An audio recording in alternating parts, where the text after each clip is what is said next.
This story does not contain visuals, so sit back, enjoy the gameplay, and make sure to watch till the end, because it only gets darker. I want to share something with you today. This isn't my own experience, but it happened to someone I used to be very close to, my ex-wife. And I promise, it's one of the creepiest things I've ever heard firsthand. She was 17 when it started. Like a lot of curious teenagers, she and her friends got their hands on a Ouija board. At first, it was just for fun. They'd ask basic stuff, silly questions, harmless ones, and to their surprise, the planchette would actually move and give real answers, accurate ones. Soon, they were asking about crushes, relationships, who liked who, typical teenage stuff. But after a few nights, they started getting bold. They began asking deeper, darker questions, like, who are you? Sometimes the board said it was an old woman from the 1850s. Other times, it claimed to be a 13-year-old boy who died in the 70s. It kept changing its identity.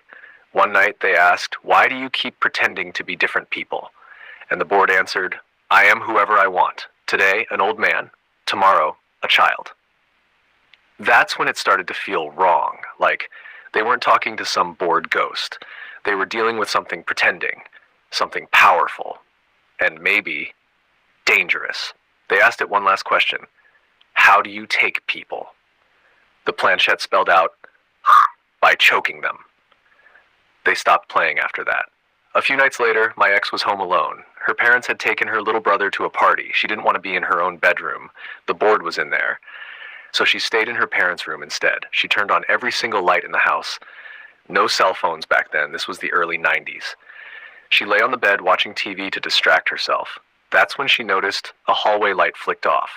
No sound, just off. She got up, turned it back on, tried to shake it off, lay back down, and again, it turned off. Her mom kept a Bible in the nightstand. Panicking, she opened it at random and started reading aloud. But something weird happened. She started feeling exhausted. Like a crushing wave of sleep came over her. She tried to fight it, turned up the volume, kept reading, but eventually she passed out. She woke up a few minutes later. The Bible was no longer in her hands. It was placed beside her on the bed. She picked it back up and started reading again.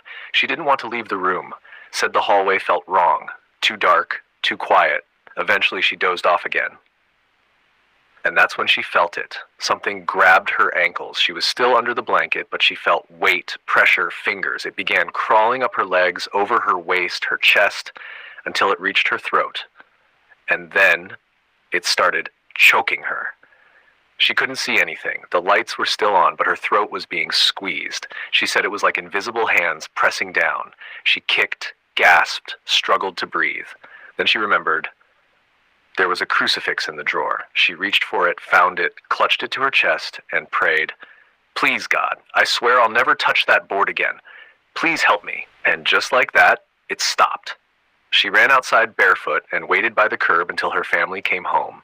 They didn't believe her, said it was probably a bad dream. But that night, she refused to sleep alone, stayed in her parents' bed.